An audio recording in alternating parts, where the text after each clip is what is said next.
already face tariffs. You've had to pay tariffs. That's correct. And not just for China, but Mexico as well, right? EU, Canada, et cetera. Now, our business at Michter's, our export business, has actually performed quite well. In 2019, we were up actually 24%.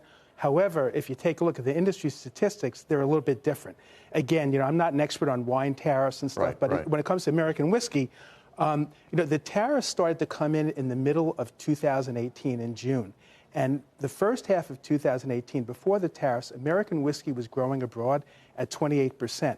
The second half of 2018, after the tariffs came in, American whiskey business fell by 11%, and that downward trend continued through the first 9 months of 2019 with an 18.5% decrease in exports. What kind of tariffs are you paying right now, and what was your choice? Raise prices or just eat the tariff?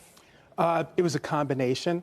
That's what we decided to do. In certain cases, we worked with our importers and, trying to sort of still hit price points. I mean, Michter's is a luxury item, and we're super premium whiskey, so we're perhaps a little less price sensitive than others. But in some cases, we did help our importers. Are you affected?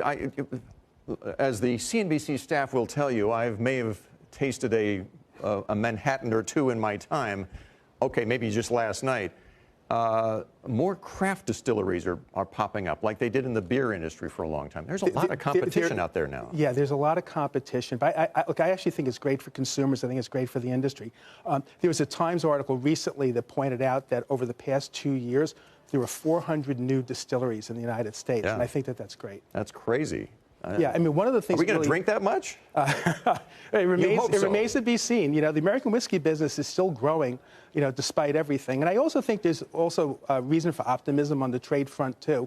Especially with the Phase 1 China deal being announced today, the president's going to be signing that into effect. And, the Mexican tariff of 25% on American whiskey was taken off in May. The Canadian tariff of 10%.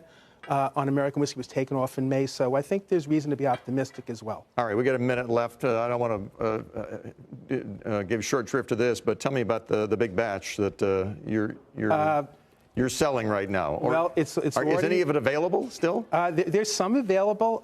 Only 277 bottles were being released worldwide.